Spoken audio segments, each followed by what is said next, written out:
Anak laki-laki karena tidak ingin pergi sekolah, lagi meminta ayahnya mengubahnya menjadi sapi, sehingga ia bisa tidur sepanjang hari. Sangat cepat, ia terkabul. Tak lama kemudian, ayahnya pergi ke gunung untuk menebang kayu. Menemukan sapi emasnya tergeletak di pinggir jalan, ia sama sekali tidak menyadari bahwa ini adalah anak kandungnya.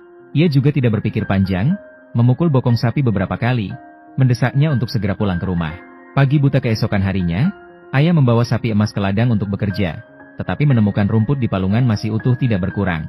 Sapi emas sambil memanggil ibu, sambil menangis meminta ingin pulang untuk tidur lagi, sementara anak kandung lainnya sedang bersiap-siap pergi sekolah.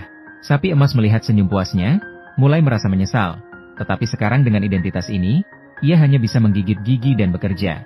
Tanpa diduga, sebagai seekor sapi, di pagi hari ia dimaki dan dicambuk sambil membajak ladang. Di siang hari menarik kayu dengan berat ke pasar, dan di sore hari harus menggunakan uang dari penjualan kayu untuk membeli barang bawa pulang. Seharian bekerja keras membuat kaki anak itu lemas, terjatuh tersungkur, dan seluruh muatan barang berhamburan. Untung ayahnya tidak terluka. Sayangnya semua usaha seharian menjadi sia-sia. Malam hari, anak sapi kuning ingin kembali ke kamar lama, tetapi ditarik kembali oleh ayahnya ke kandang. Anak laki-laki itu diam-diam masuk ke gubuk jerami, saat melihat ibunya membawa sekoci makanan dan menuangkannya ke palungan. Anak itu terisak tanpa henti, lalu terjatuh ke tanah sambil menangis. Anak itu menyalahkan ibunya. Mengapa ia tidak mengenali anak kandungnya sendiri? Ayah yang tidak tahu apa-apa hanya bergumam. Jika sapi kuning terus seperti ini, maka harus dijual saja. Pagi hari berikutnya, anak laki-laki itu diusir ke ladang untuk membajak sawah. Karena ia masih tidak mau makan, ia cepat ambruk ke tanah. Ayah itu memaki dan mencambuk istrinya. Hati ini sakit tak tertahankan, anak sapi kuning besar yang ia pelihara sejak kecil datang untuk menghalangi. Jangan pukul lagi, khawatir bahwa sapi emas bisa sakit. Ayah segera berlari untuk memeriksa setelah mendengar. Dia berpikir harus segera menjual sapi emas. Sapi emas sudah pingsan, tidak tahu keputusan ayah, hanya bisa menangis tanpa henti. Pagi berikutnya, dia dibawa ayah pergi dari pagi. Sampai di rumah jagal di desa, anak laki-laki melihat sapi-sapi yang diangkut dibunuh di depannya.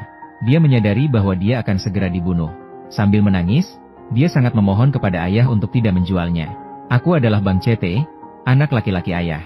Tetapi di mata ayah, dia hanya sapi emas yang tidak bisa bekerja. Bang Cete tidak ingin mati seperti itu, jadi dia melepaskan kendali dan mengejar ayah. Ayah sama sekali tidak tahu, terkejut melihat sapi emas mengejarnya. Dia berkata, "Aku telah menjualmu." Begitu dia selesai berbicara, terdengar suara orang memanggil untuk menangkap sapi dari belakang. Sapi emas tahu bahwa ayah tidak dapat menyelamatkannya, lalu melarikan diri dengan panik. Anak laki-laki berjalan cepat, melintasi desa, mengikuti aliran sungai kecil yang dikenal. Berlari lurus ke lereng gunung, untuk mencegah penduduk mengejar. Anak itu terjatuh di dekat pohon besar di pinggir jalan untuk menghindari jalan. Dalam momen kekacauan, dia berbaring istirahat di tempat yang biasa dia mainkan saat kecil. Pada saat itu, dia menyadari dengan dalam bahwa menjadi sapi itu sibuk dari pagi hingga malam.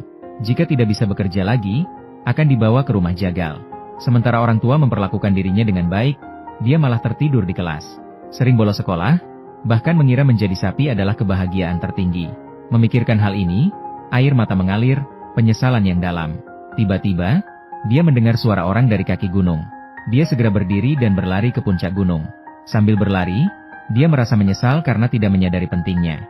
Dia memohon kepada Tuhan untuk memberinya satu kesempatan. Namun pada akhirnya, dia tidak punya jalan lagi untuk melarikan diri. Sebuah jurang dalam yang tidak bisa dilalui menghadang di depan.